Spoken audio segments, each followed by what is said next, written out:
Okay, punta tayo sa aking gallery. Tayo sa aking gallery. Meron ako ditong promote na binibentang Sentry robot. Kung wala kayong security guard, try nyo tong Sentry robot ko. This is a robot art, no? Kasi alam nyo kung bakit. Life size siya. Mukha siyang sinlaki ng tao, kaya in the shadow para siyang tao, but it is a art. Sa robot art, Sentry. Alam nyo kung bakit Sentry? May motion sensor siya sa dibdib. May motion sensor dito. Tapos within 2 meters, pag lumapit sa kanya yung may movements in 2 meters, mag-a-alarm siya. Pwedeng different alarm, pwedeng high alarm, wang-wang, pwedeng ganun, pwede naman yung beep lang, beep beep beep beep, para hindi naman masyadong skandaloso, no? Pero 24 hours to nakasaksak sa kuryente, magbabantay siya. Tapos mas maganda nito pagka ito ay nasa bahay mo lang for art and entertainment. Pwede nating switch off yung sound.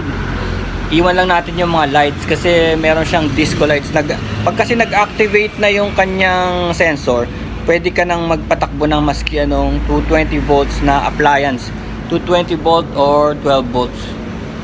Tapos pwede rin meron din tong amplifier and meron din tong speaker. So kung gusto mo siyang gawing parang amp para sa cellphone mo, music, pwede rin.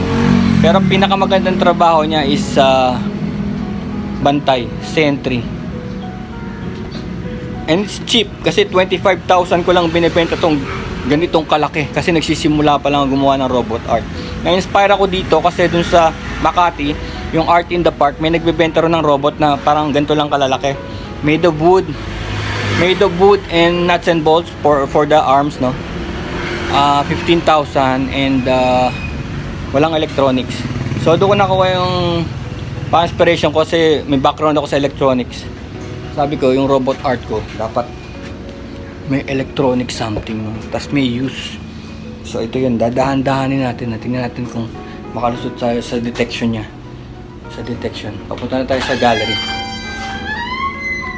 Dahan-dahan lang tayo. Oh! Na-detect na kagad tayo. So that's around 3 meters, That's around 3 meters. Not 2 meters. Yan. So ayan siya. Ayan yung robot art. Yan.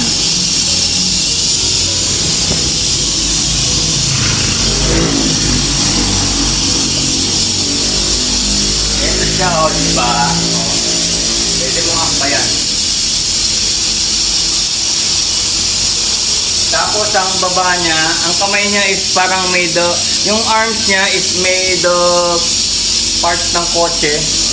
Yung sa steering system ng kotse. Tapos yung kanyang hand is parang wood from Mountain Province. Actually, parang male and female head of Igorot. Tawag dito assemblage art. Tapos yung dito sa ulo niya, ito. Yung baba niya pala real shoes, real shoes. Real shoes ng tao. Tapos yung ulo niya, yung ulo niya, this is from 1973 generator. 1973. So yung patina niya nandyan pa. Nilagyan ko lang siya ng parang Night Rider light. Ito yung sensor, Tapos from here pwede ka pa magtaktak ng ibang appliances. Ibig sabihin, kasama sa alarm, pwedeng umandar yung electric fan or yung TV. Kasama sa alarm yun.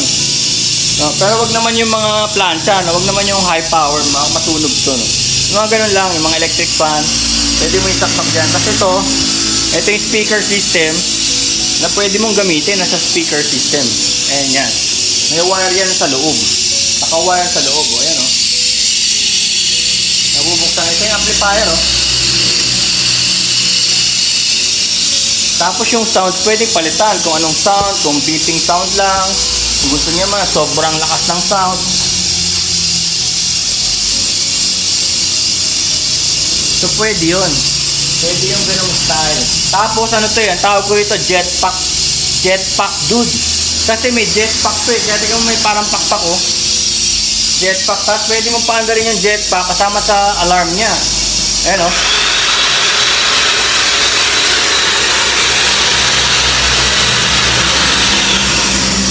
So pwede na rin yun ng ingay kung ayaw niyo yung ganyang ingay na parang sumisingaw na air, no? Pero itong pinaka-tame pinaka-tame na ano, parang sumisingaw lang na air. Kasi sinubukan ko yan, lagyan ng wang-wang, pangit parang nakakagulat. So mas maganda yung ano, yung air. And of course, this Night Rider, parang heat scanner, parang lumalabas, parang nag-i-scan siya ng lugar, no? Yung mga bata nga, may mga bata sa labas nakikita yung robot. Binabato nila at tingnan nila kung mag-activate. Pero hindi nila makuhang mag-activate kasi malayo sila. Tapos nasa labas sila eh, masyadong malayo. Nasa 4 meters na sila eh. Tapos nakikita ko na lang ting umaga dito, maraming bato. Dito maraming mga bato, binabato nila yung robot. Hindi umaabot. Kasi yan lang opening eh. Yan lang opening, yung kamay lang nila ang makakuha.